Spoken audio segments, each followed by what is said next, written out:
Howdy, y'all. Today I have with me my apprentice, Stormcrow.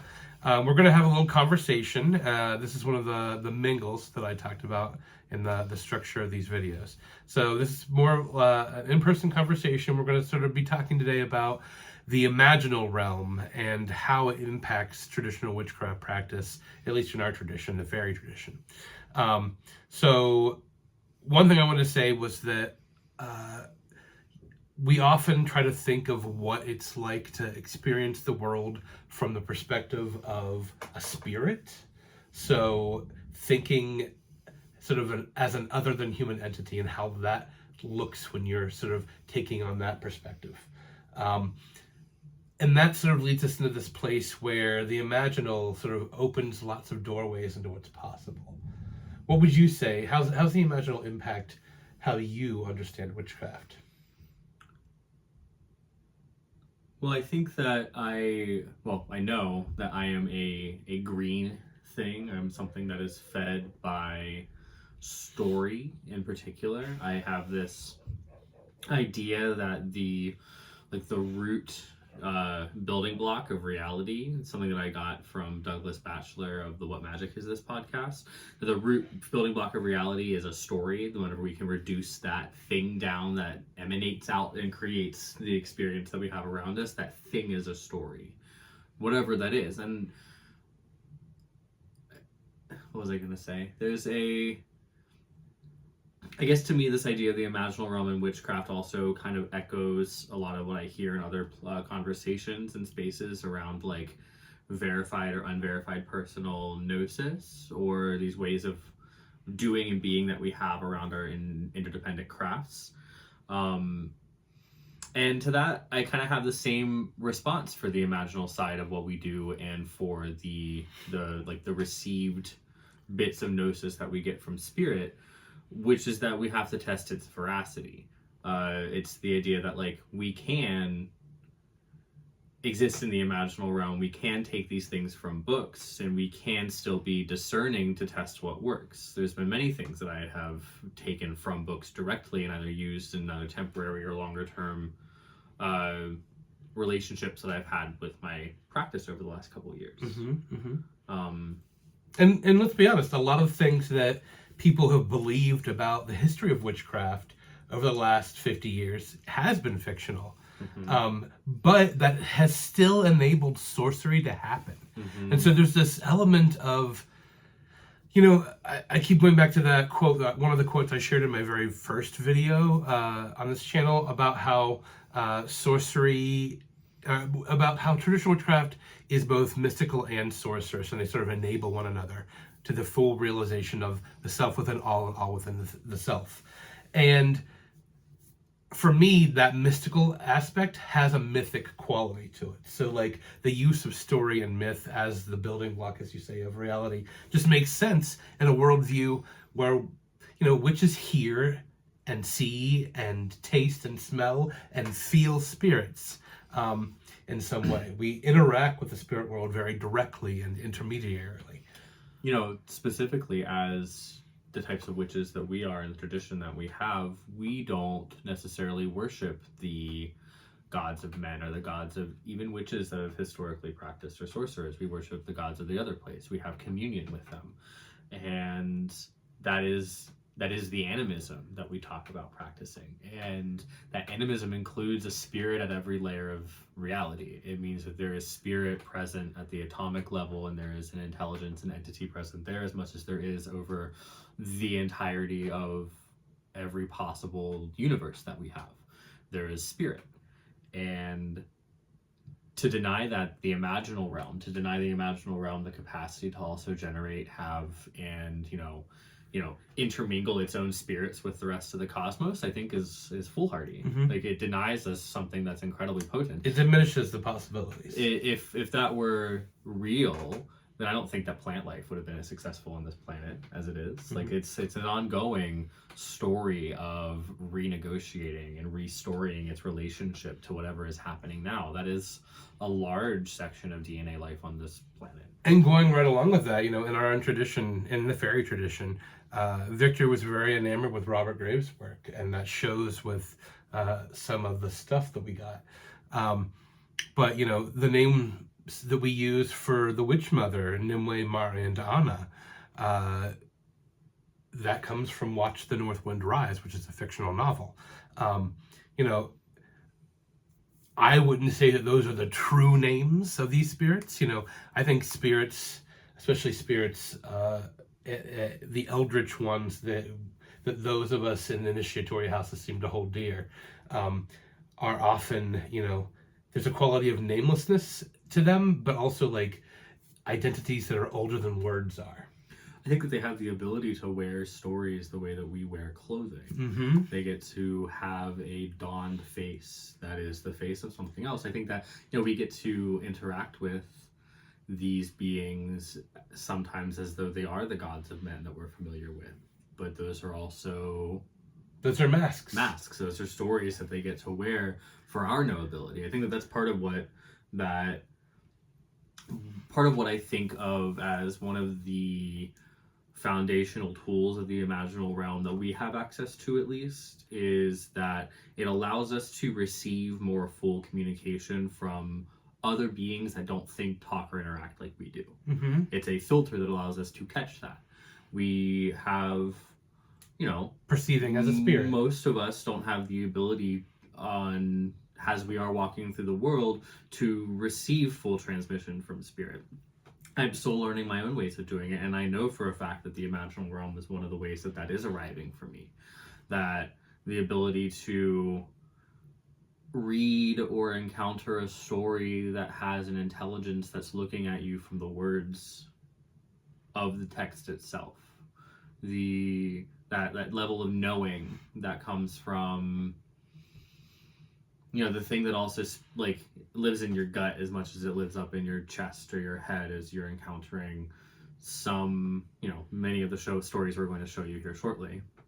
Yeah. Let's actually get into some of that. So one of the first stories we bonded over was Jeff Vandermeer's trilogy, the Area X trilogy, or the Southern Reach novels.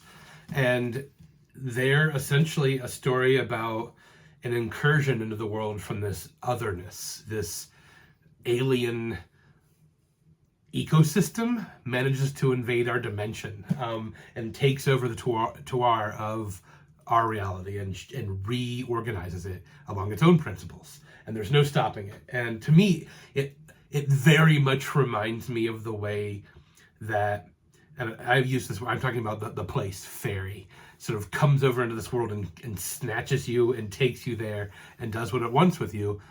There's sort of a loss of control involved, and being a good witch involves being able to surrender to that loss of control and ride it, to sort of turn the tables on it. Mm-hmm.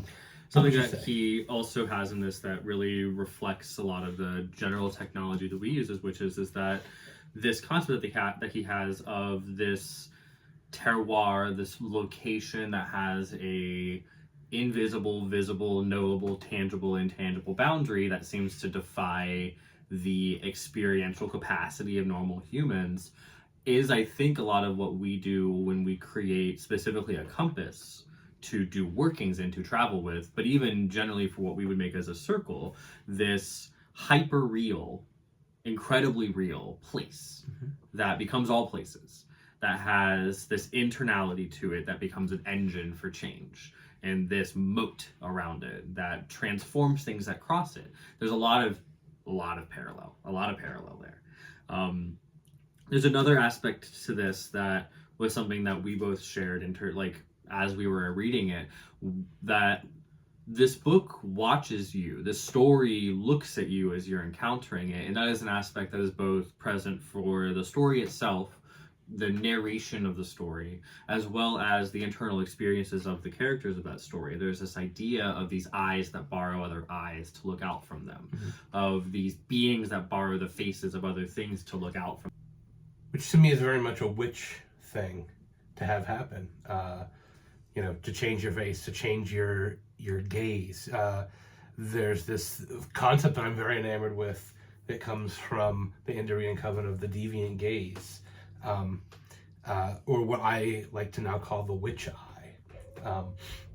A way of seeing the world both with wholeness, but also letting go of the ordinary human values so that we can really see the world with wholeness. We can see something different, the witch can value bodies that aren't valued by our culture because we are not part of that marketplace valuing world. There's an aspect to the story as well that's about the tension between a willingness, unwillingness to change. What remains and what does not when you go through intense transformation. And you see it in a lot of the different, eventually non-human characters who have very specific functions. They write upon the walls of this tower tunnel, this incredibly enigmatic preaching, I guess, that's designed to further the incursion, but it's with human language, and the thing that would otherwise not be accessible to this extraplanar thing that's incurring onto this world.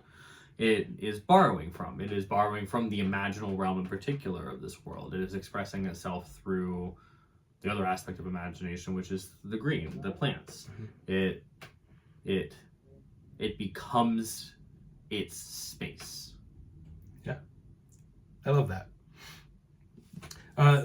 Here's another author that we're both a big fan of, Roger Zelazny. You brought to the table the Chronicles of Amber, and I brought over The Lord of Light, which is one of my favorite. And I've read both of them as well. Amber is one of my favorites. It's one of those, I think of relatively seminal multiverse theories that, this one is that there is this, multiverse where everything lives in chaos, and then beings came together to create the pattern, and the pattern created this centralized spoke upon which cast all the realms of shadow. And we would be living in one of those realms of shadow because we're not living in the courts of Amber at the center. But it tells the tale of these almost chthonic, almost angelic, royal beings that can walk through shadow and have some type of effect over it. Beyond the prose of it being really beautiful and being a really incredible story where you get to experience the breadth of chaos demons to 90s or so era San Francisco to the birth of a specific version of Merlin towards the end of the books. You get to have all of these different technologies of magic that you see happen between walking the pattern to make yourself part of all reality, or communing with I believe it's called the Logris of Chaos, which is this hanging, shifting, writhing sigil that lives inside the bodies of its users, and they use it to perform their own magic. There's just all of these incredible technologies and relationships that you get to think about. And I think that maybe the shape of our reality is not specifically one thing at the center that's casting shadows outwards into chaos. I don't think that it's as neat of a story, but to encounter what he's putting forward here and then to see where that takes, that we don't have to be real. Primarily, I think what reading things that imagine different worlds helps us do is when we encounter so for instance, one of the things the Witch Compass does is we go into it, we use it as a chariot to go to other worlds, and we have incredibly strange experiences, and the ability to apprehend those experiences, to understand them, is helped by stretching and exercising our imaginal capacities at all times. I have, for instance, a great love of Charles DeLint's work, because in one of his short stories he has a character who has serial dreams in another world with a lover who isn't in this world, and I also have serial dreams with a spirit lover in another world that I get to live through. And so it gave me this feeling of oh my gosh, this speaks to my experience, but it's in a fictional story. That's very interesting. His imaginal capacity has allowed me to sort of understand my own lived experience. Witches don't have ordinary waking experiences sometimes. Sometimes we have experiences where we get caught up in the magic as much as we perform spells. Sometimes the spirit world comes knocking at our door and takes us for a ride. And speaking of that, sometimes witches in this world also write novels. This novel by Lee Morgan, The Gusty Deep, is great. It's sort of his telling of the Robin Hood story, but with like an interesting, fun, witchy, queer twist to it. And it's a tragedy about oppression and hope and what it takes to sort of get through. That maybe we do all lose, maybe we do all lose this lifetime, but witches have a longer view. We'll be back. I think of the Gusty Deep in particular as being a spell in the form of a book. I think that it is enchanting something into this world with every line read and every internal experience had between the reader and the text, and it is fermenting something. I encourage people to read it. It's hard fully to talk about because it's so both personal and intense of a narrative, but I wept. Yeah, I wept. It tells the story of thinking about survival longer than even the lifetime of your own grandchildren, about what it means to leave the seeds of future liberation. And I think in the world that we're living now, that becomes a conversation that becomes much more pressing.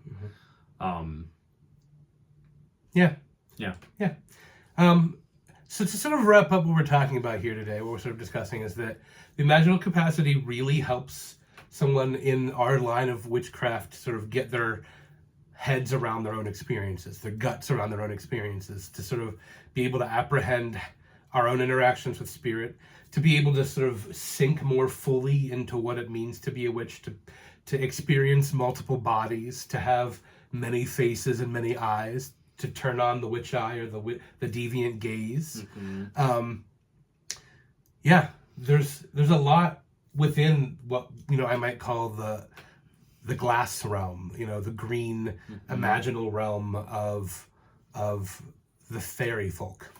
It follows somewhat this idea that like there is no necessary like lack that you might experience, that if there's a thing that you encounter that you want to do or want to emulate or want to experience, that the imaginal realm has the ability to help you access that.